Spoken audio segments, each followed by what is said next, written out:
Nandito naman tayo mga kasimpol at magluluto naman tayo ng isang dish na siguradong patok sa mga bata at madali mong gawin. Pwede pang ulam sa bahay o pang baon kasi hindi ito panisin. Simpol, simpol, luto na, ha. Sisimulan natin, yung gamit natin dito ay pork steak. So pwedeng pork tenderloin, pwedeng pork loin, kasim o pigi. Pero pipiliin nyo talaga ang magandang quality para siguradong malambot ito. Ang gamit ko ngayon ay galing sa fresh options. So, sisimulan natin sa pag-marinate ng ating baboy. Titimplan lang natin siya ng konting soy sauce. Konting soy sauce at konting pepper. At lalagyan ko ng konting cornstarch. Bakit may cornstarch? Para mas kumapit yung lasa ng ating sauce later. So, i-marinate natin, i-mix natin yung ating very light coating, no? Hindi naman natin siya gustong maging parang buttered chicken, but may konti siyang kapit lang ng cornstarch. So, we marinate for a few minutes. Hindi naman kailangan matagal kasi manimpis naman yung pork natin. So, eto, simulan natin mag-saute tayo ng konting onions. So, we heat up our pan. And meron tayong onion rings dito, gamit natin white onions. Saute lightly, hindi natin siya susunugin. Papalambutin lang natin para mawala yung ating raw taste of onions, no? So, lightly saute, warm up lang siya halos, hindi siya piniprito, hindi natin siya pinapa-brown. Pinapalambot lang natin siya kasi gagamitin natin siyang garnish. So, we just break our onions apart, no? Yan. So, itatabi natin tong ating onions. And now, we begin to saute ang ating pork. So, makikita mo, dahil may cornstarch, hindi nagtutubig yung ating pork steak. Diba usually, pag nagigisa tayo o nagsasaute tayo ng ating mga meats, nagtutubig. So, instead na mag-sear siya, instead na mag-brown siya, ano nangyayari? Nasasabaw siya. Diba?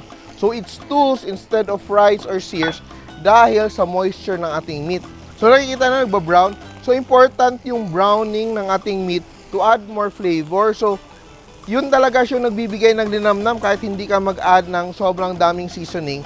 Now, we can add a little bit of oil. Dagdagan ko lang ng konting oil kasi ngayon ko igigisa yung ating bawang. Yan. On the side, to infuse the flavor of garlic. Hindi siya nagbo-burn. And ngayon, medyo fancy yung gagawin nating version ng ating pork steak. Karaniwang pork steak. May konting twist lang siya. Lalagyan natin siya ng bell peppers.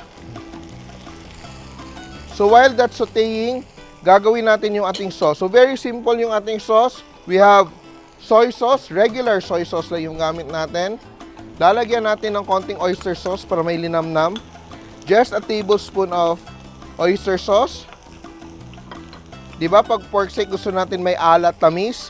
Lalagyan din natin ng tatlong calamansi and water. Hindi na natin siya lalagyan ng pangpalapot because may cornstarch sa yung ating meat. So, hindi na natin kailangan mag-slurry.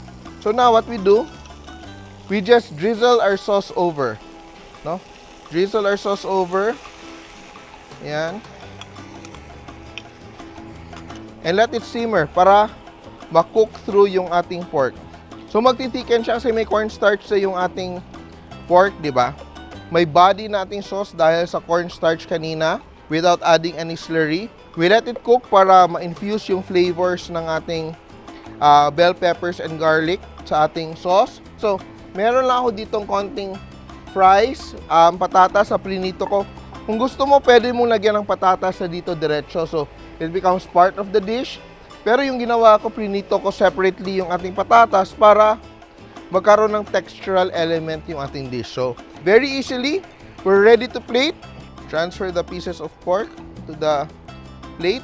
Sobrang lambot nito kasi we're using pork tenderloin.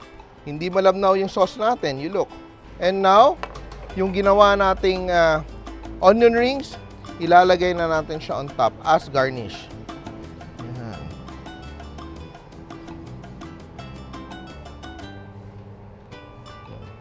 Sobrang simple, pero sobrang nakakatakam ating pork steak na level up. So ngayon titikman natin kung pasado ba ating pork steak. Small portion of the pork steak. Sauce. Then konting patatas.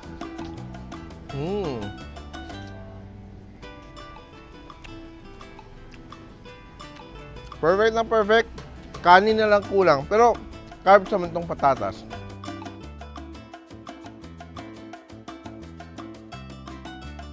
Pork steak, Simpol! Nagustuhan niyo ba ang video na to? Please share para lalong dumami ang ating mga kasimpol. And don't forget to subscribe to our Facebook, YouTube, and Instagram accounts.